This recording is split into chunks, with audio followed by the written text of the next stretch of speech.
Yo, what's going on guys, this time welcome back to a brand new video, and this is finally my Q&A for, you could say 2,000 subscribers, but a slightly more delayed version because of the webcam, but finally we're here, and I can't wait, so let's jump straight into the questions for my Q&A.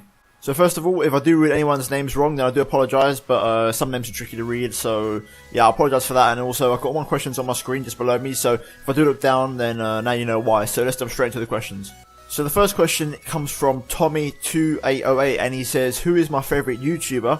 Now, my favourite YouTuber would probably have to be the Syndicate Project, just of all time, like he's just my all-time favourite YouTuber. Honourable mentions, then obviously Casey Neistat, who is just overall an incredible YouTuber.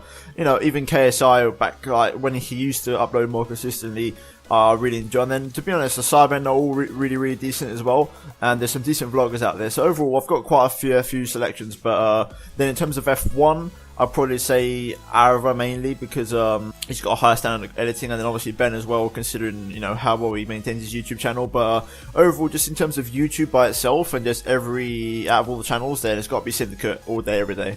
He's also asked me what is my favourite country to travel to, and that would probably have to be the UK, because it's been the only country that I've actually travelled to outside of Spain, which is where I live, and I don't really regret it. Spain, you know, it's a good country, and I'm really happy here. Like, you know, Spain is like a country where tourists only come to, so it's quite good here. I'm quite happy with just being in the UK. Like, I'd like to go to America one day, maybe like Los Angeles or something, but I'm quite happy with just going to the UK. You know, I love going back home, going to England, and just seeing my family, you know, and just having a good time. He also asked, what is my favourite game? Now, this is a tricky question because I've got quite a few favourite games, but my favourite one definitely has to be Grand Theft Auto San Andreas.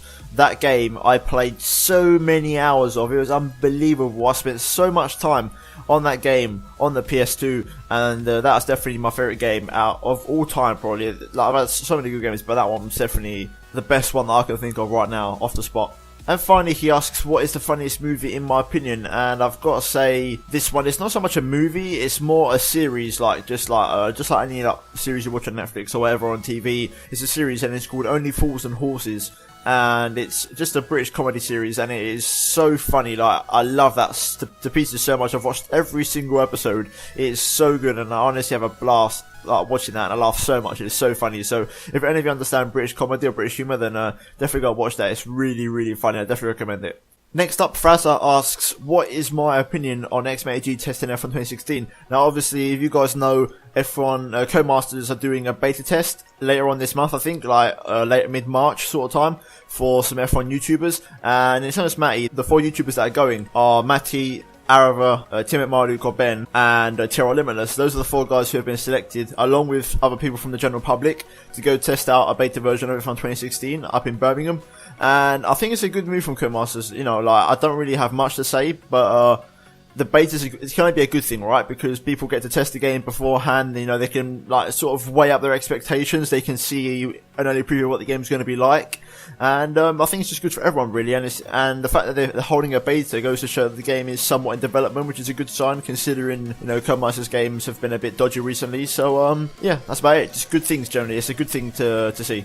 Next up is Smooth Racing, or Josh as I know him on Twitter, and he asks, who would I like to see at Ferrari for 2017? Now, this is a tricky one, obviously. Vettel, we're just going to assume that he's going to stay, but obviously Raikkonen is sort of going on by 1-year contracts all the time, so obviously Raikkonen's position will come under scrutiny at the end of this season, and like every other season, and Ferrari decided to keep him or not for the forthcoming 2017 season, which is quite a big season with some massive rules. Honestly, right now, if I had to pick a driver off of the cuff, I'd still would really like to see Nico Hülkenberg at Ferrari. I love that guy so much. He looks like a really good driver, and I'm really impressed by him. Probably Hülkenberg, really. Like, I can't really think of a driver who would suit that role, so to speak. Someone who would, who fits the Ferrari mold. It's not like, for example, McLaren who have like Van Dorn, you know, they had Magnussen, obviously. They got, Matsushita, all these, young drivers, like, who seem like they could go straight into the position. Or like even Mercedes, like Pascal Wehrlein, for example.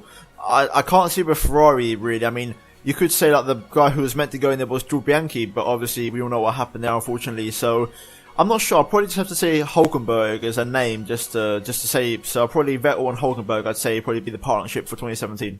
Now, next up, we've got two guys asking pretty much the same question, so I'm going to join them both together. And they both come from Lorenzo Valerin and also Harry Pearson. And they both generally ask, what do I think of the upcoming season? And can Ferrari put pressure on Mercedes in the championship? Now, overall, this season, it's a bit of a funny year. I've discussed about how F1 2016 testing has gone so far, now the season's going to go over on Ara's channel on a brand new series that we started there on the Pit Lane podcast. So if you haven't checked it out, there's a link down below in the description, so a nice shameless plug there from me. But the 2016 season, it's going to be interesting. I mean, you know, we've seen some indications now that we've got into the second test when Rosberg did that lap on the soft tyre where he clocked up, I think it was like a 23.0, which was only like 2 tenths off of Vettel's best time on the ultra soft. So that sort of raised a bit of an eyebrow and sort of suggested that Mercedes are still far in front. But I still feel like if Ferrari can fix their reliability issues, they could really challenge Mercedes this season. I wouldn't say for the title, but I think Ferrari could maybe aim for like 5 to 8 race wins, assuming Mercedes get the other 12, if we're talking specifically Ferrari and Mercedes here. But I reckon 5 wins at least for Ferrari this season. So also a big factor is if Raikkonen can up his game, so then it sort of balances it out a bit, because Rosberg and Hamilton as a unit are more consistent than Vettel and Raikkonen. In terms of other teams as well, I think Haas and Manor will go straight into the low midfield, along with maybe Sauber. I think Renault could be lingering quite low, like towards the back end of the grid. So I don't think there's going to be any back markers this season, but there's going to be definitely a huge midfield scrap. There's going to be like a central midfield, and then there'll be a higher up midfield, like sort of in between Mercedes and Ferrari and the back markers, which will be sort of like Red Bull, Williams, and Toros and Force India. So them 4 teams, I reckon, will battle it out. But it's going to be interesting this year. Obviously, the racing won't improve because the cars are the same as last year, if not worse, when it comes to dirty air and just airflow of the cars and how you can't stick behind another car. But overall, I think this year we just got to hold on for one more year, and hopefully next year the regulations get tackled properly and we can see some good racing again in 2017, which is I think what everyone's hoping for really. But for 2016, Mercedes will probably win both championships once again. That's what I'm going to say. The next question comes in from Ivor, and he says, can I solve a Rubik's Cube? Now, the answer to this is no. I literally just went to search for my Rubik's Cube. I thought I had one, but I can't seem to find it anywhere. But I could literally just do one side, maybe 2 sides, but I can't do Rubik's Cube. I wish I could. There's some people out there that can just do it in like 10 seconds flat with like one hand whilst doing, I don't know, something else, like multitasking. And fair play to them people, but I can't do Rubik's Cube. It's not my sort of thing. The next question comes in from Nathaniel Treadwell, and he says, what is the best race car I've ever seen? I'm not sure that means in real life or on like just general what I've seen, like even though it's virtual via TV, what I've seen.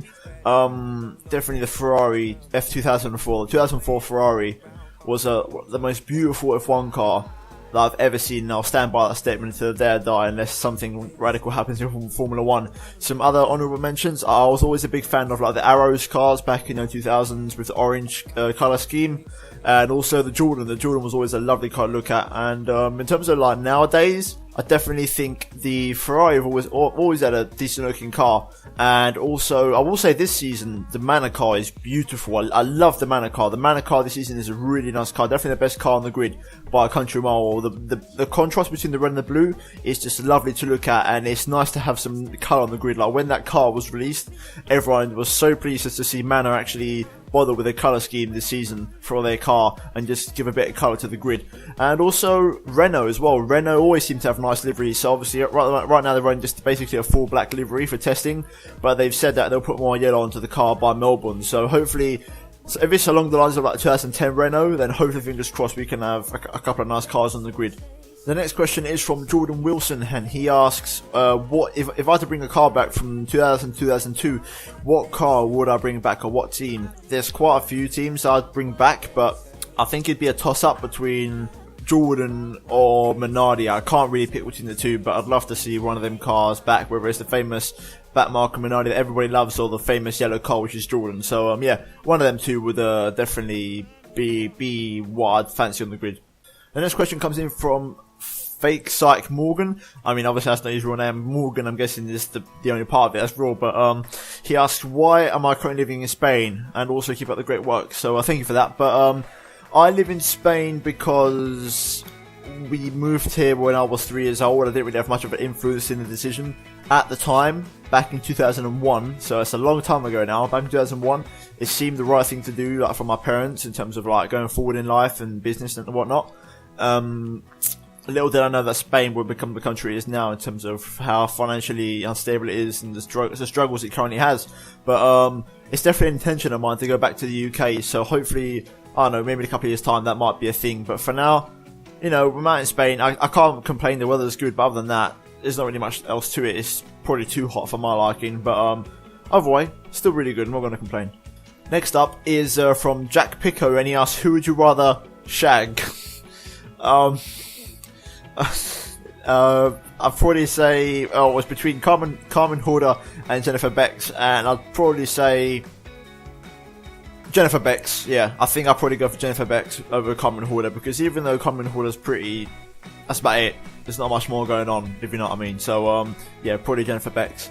So next up is a question from Adam. Adam Playchak. I'll probably butchered that surname completely, so I do apologise. But he asked, what is my favourite F1 driver and team, and what are my goals for 2016? So my favourite driver is Michael Schumacher, and my favourite team is Ferrari.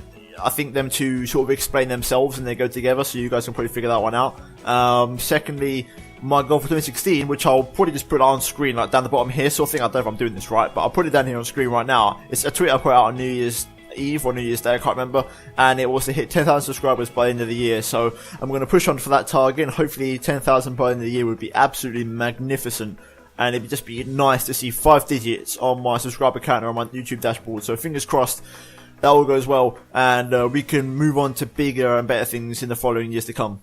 The next question comes from Fitcho, I want to say. I've probably got that one wrong again, so I do apologise. But he asked, do I collect any sports memorabilia, and if so, pics. Well, I haven't got to show pictures, I can actually show you like this. So there's still more. Like, I've got like my go-karting helmet over there. I've got some trophies when I used to play football over there. But like just some of the things, for example, these are my old go-karting gloves I used to have when I used to do go-karting a lot more often, and I used to have my own go-kart, and I used to do that. It's a bit of a hobby, as you can see. They've got a bit of dust on them and whatnot, but really nice gloves. I used to love these, and they still somewhat fit me, so you know, it's nice to keep. And then also, this is probably what I most cherish. Now, back in 2010, when Schumacher came back to Formula 1, I wanted to go to pre-season testing, but I got ill on the week, and one of my mates instead went. Like, he was meant to go anyway, I was meant to go with him, but I got ill, so I couldn't go.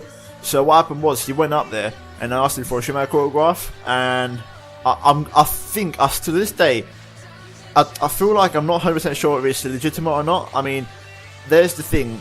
I'll probably put a picture up on the screen right now, and you guys can see if it looks like the real one or not. But apparently that's a Michael Schumacher autograph, so I'm gonna cherish this. But I've looked at pictures and it looks very similar, but I don't know why. Because I wasn't there, I don't know if it's real or not. So I think I'll probably just take his word for it and say it's real. But a Michael Schumacher autograph right there, and then also finally, this is sort of died on me, but this is a Champions League ticket. So if I just do this, I don't know if you'll be able to see it or not, but that is the Champions League ticket from 2014, the 2014-15 season. And I know you can't read a single thing on there, but you can make out, if I put that there, that was the 2014-15 season, and it was a Champions League semi-final between Atletico Madrid and Chelsea. It was at Atletico Madrid's ground in Madrid, so we drove all the way up there and watched the semi-final, which was a 0-0 draw. So yeah, I'll definitely cherish this, even though the writing is completely gone off the ticket. That is definitely something to keep hold of. My one and only Champions, actually no, it's my second Champions League game, but my first ever semi-final, which is quite a big game. So yeah, that's some of the stuff I have. Like I said, I've got a helmet over there, football trophies over there, but it's too much to just get for like a question. But you got what I mean. I do collect stuff and I do keep it. And the second part to X-Show's question is, why 97 and not 96 or 98? I'm guessing he's referring to my name and the branding on my name, and that is simply because 97 is the year that I was born, so that is why I've got Tom 97 HD, that's just the year I was born, and I generally like the number, so yeah, why not? The next question comes in from Schindler's Fist. I think, yeah, Schindler's Fist, and he says, what's your opinion on the new qualifying rules? Now, like I said, I did plug it earlier, we did discuss this on the Pit Lane podcast, which is on Ara's channel, so like I said, link down below in the description, but the new rules are really interesting. Obviously now there's been an update since then, and to this day, since that question was asked, now, today, which I'm recording, this was the 3rd of March, they've agreed on a temporary system. I'm not sure if it's final or not, but essentially Q1 and Q2 will have the new format and Q3 will stay the same.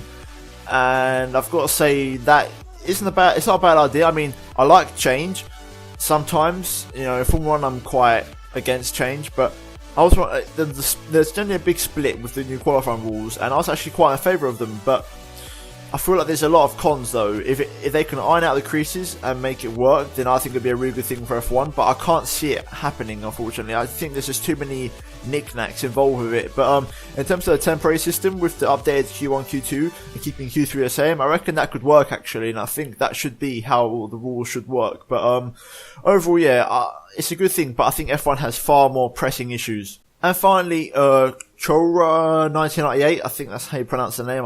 I'm sorry, like I said, if I get it wrong, but he asked, if F1 2016 becomes rubbish, then will this be the last game that Codemasters produce, and will it be the end of the F1 franchise? Now, the F1 franchise won't really end, in my opinion. It'll just go on to someone else. So, for example, I do think 2016 is Codemasters' last chance. Like, either way, it is the last year on the contract that they've signed with the FIA. I think with the FIA or FIM, I'm not sure who, but it's the last year on their contract, essentially, of making the official Formula 1 game. What this means is, if FIA or FIM feel like they haven't done a good job over the 6 years that they've been making games, then they can say, right, we're not going to renew the contract, or Codemasters could say, we haven't got the money to develop the game, so we're not going to renew the contract. And what happening is they have to try and find someone else to make the game. Personally, myself, if Codemasters don't deliver this year, I'd like to see them just drop the F1 game and let it go to someone else. And the company I'd like it to go to would be EA. I'd love EA to make the F1 game because they've got so much more money to invest in the game to make it better. Obviously, they'd make it a much more improved and functional game. In terms of things that FIA and FOM are very non-flexible about, like for example, making custom helmets, custom liveries, GP2, GP3, all these things that the Codemasters are not allowed to do because the FIA don't let them. Because EA are a much bigger company in the games community, they might have more flexibility and they might allow them to do so because they know that they're so huge, EA as a company, that it might be okay and it might actually work. So fingers crossed. I don't have an idea in mind. I mean, I'd like it to go to EA, but generally I don't care who the game goes to. I just want the game to be good, fun, and last more than a month. But anyway guys, that was the Q&A, and hopefully you have enjoyed it. That was quite a few questions actually. I don't know how long this is going to drag on for, hopefully not for too long. And I will be doing, I might make this more of a regular thing, so maybe 1 or 2 Q&As every 1 or 2 months. So let me know if you want to see more of these in the comments down below. But yeah guys, there'll be links down below in the description to all sorts of stuff you need to know, including my Twitter, maybe a possible partnership with Freedom, like I said, the Pit Lane podcast on our channel, and all that good stuff. So hopefully you guys have enjoyed the video, and if you have them, please leave a like down below, and if you're new on here, please be sure to subscribe to my channel down there, yeah, down there. And yeah guys, that's about it for this video. I've been Thomas SD, and I'll see you next time in my next video. Goodbye.